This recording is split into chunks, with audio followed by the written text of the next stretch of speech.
So, lately I've been going to this thing called Andy's Man Club, or AMC, which is just essentially a bunch of men 18 and over get together, and they pass this black football around, and they just talk about whatever's getting them down in life.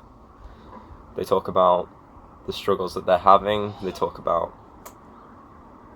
the unique kind of problems that they're having in their personal lives, and I realized that I naturally had an ability to open up. I had an ability to speak about my problems in a way that helped me. It helped me get that weight off my chest, and then I realized that maybe just talking about things that I believe in or things that intrigue me is something that I'm passionate about, and it's something that I'd quite like to do. So I have a very tiny insignificant audience on YouTube. Why don't I just post videos about it? If not for anyone else, just for myself. And the sun is shining today. It's a really beautiful day. The sky just looks incredible. And some of the things that were circulating around on my mind today were kind of love. Love.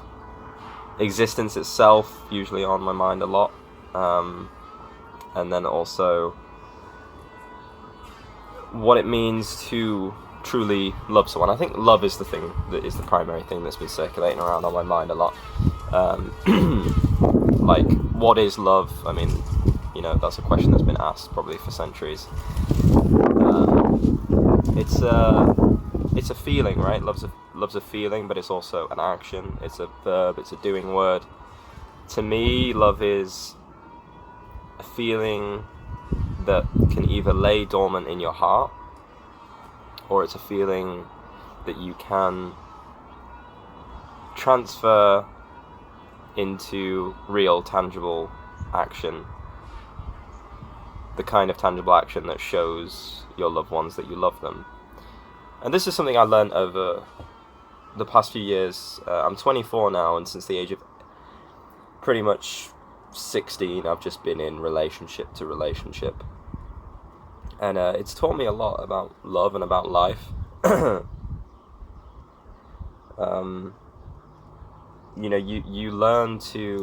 learn what it's like to live like alongside another human being in one of the most intimate ways. You see the way that they eat, the way that they cry, the way that they walk, and the way that they live their life. And I don't think there's anything more intimate than that. It's much more intimate than the kind of dynamic that you share with a friend or a family member. So I've definitely felt love, and it's a feeling that almost feels indescribable. It's kind of like caring more about someone than yourself, someone else's well-being more than yourself, more than your own well-being. Sorry. But I think that ultimately it comes down to how you treat the person, definitely. And I made the mistake of loving my family. I made the mistake of loving my family. I made the mistake of loving my family and my significant other, but never truly showing it through action. Maybe the occasional or frequent "I love you," but never actually showing them through action what it means for me to love them and what it means to love another human being. And it feels like love is this, not only like a chemical that runs through your bloodstream like oxytocin, but it's also the causal chain of events that occurs when you tap into that feeling or that chemical, and then kind of morph it into what you want it to be for the other person. And the love exists within you. Like, if I love someone, then that love resides within me. And if I'm not showing that love externally, translating it and transforming it into something external, then it's not real in the truest sense, you know? And that the other person deserves to see that. The other person is going to feel taken for granted, and they're going to feel confused, hurt, they're going to question their own self-worth as well, which is one of the most detrimental things I think someone can put themselves through.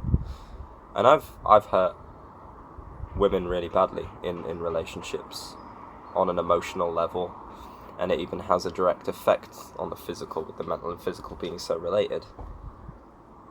You know, I grew up in an abusive household, and my father was physically abusive, so I justified to myself that if I'm not physically abusive, and I would never lay my hands on a woman and physically do harm to her, then therefore it is okay for me to be so self-centered, so selfish, and so inward thinking, and to primarily put my needs at the forefront of everything.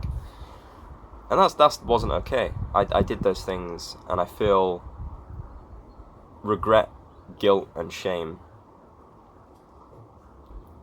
for the way that I've treated women, particularly my last relationship. But the regret, the guilt, and the shame try and play tricks on you, and they circulate around in your mind, and then they convince you that you should continue along that path because that you're defined by those actions, which just isn't true.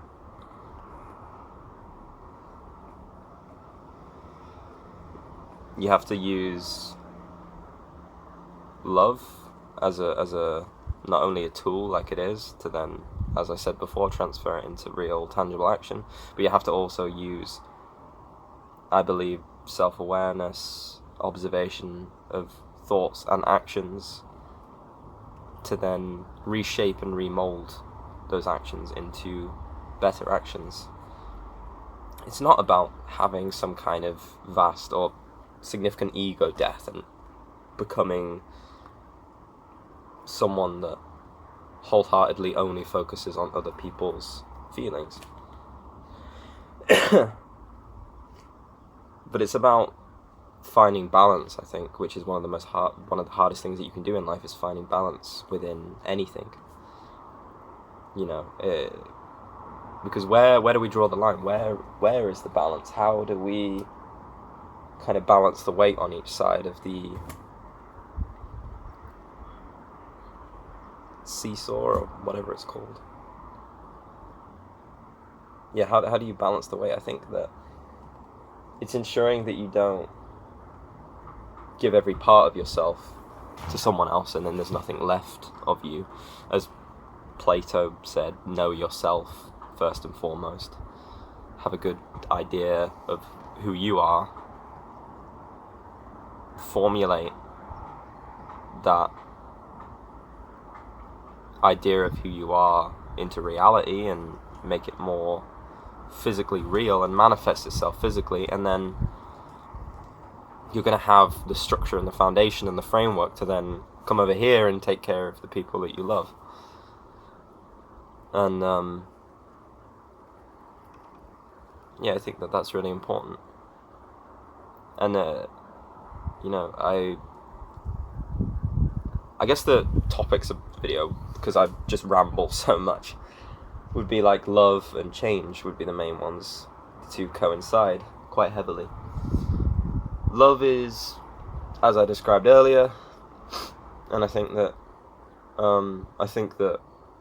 change is,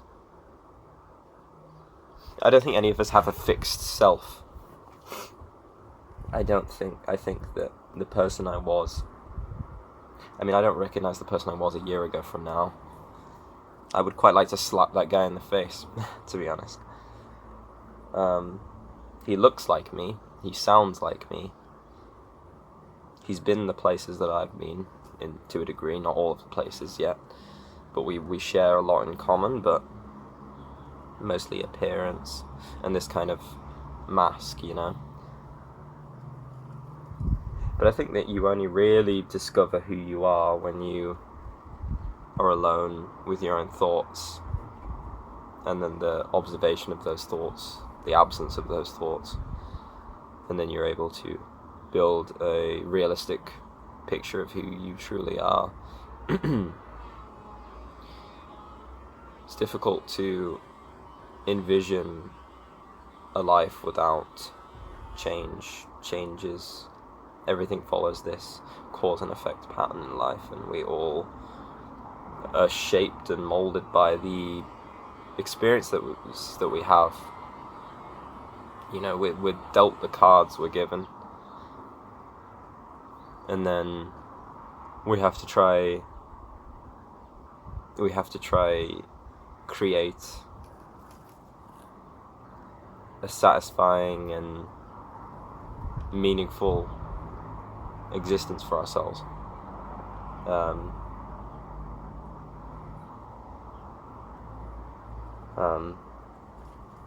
For me, I feel like I'm someone that feels really deeply, and that's something that I'm growing into now, and I'm able to, you know, slowly but surely use that as a strength and to my own advantage, and to make other people think and reflect, especially at like AMC that I've been going to, Andy's Man Club, and then also going back to the past, I think that I always felt very scared of feeling so intensely. It felt like there was like the dial of emotions for me was pushed up to max, and then I would counteract that by hurting myself, and then in turn hurting others, because you hurt yourself, you hurt the people you love. And it's not just indirectly, it's very directly. I've seen this play out time and time again in my life, that with addiction in the past, I was addicted to substances. Then I was addicted to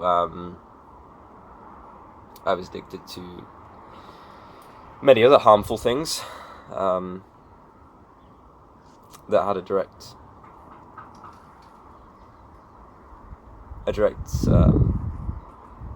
negative effect on the people that I love the most, and I just didn't love them truly, and that's something that I'm coming to terms with. I'm coming to terms with the fact that they're in a lot of pain because of me, but all you can do is change and not be that person anymore. So yeah, change and love, very big fundamental questions. What are they? You know, I think they'll mean something else to other people. It's a bit blurry. There we go. But yeah, this was a long rambling video today. I just think love probably was gonna have a longer video to itself. Yeah, I think that's it. If you got anything out of the video, then I would love to hear your guys' thoughts. What do you think love is? I'd love to hear about any potential personal experiences you've had, if you're anyone that's come across this video. Even if you don't, I'm just posting this out here in case, I don't know, fucking aliens in millions of years just see this video somehow. I don't know how they're going to see it, and they're going to be like, who is this individual, and get something from it. Maybe something a bit less dramatic than that, but anyway, I'm rambling so much, so I'm going to go, but yeah, peace.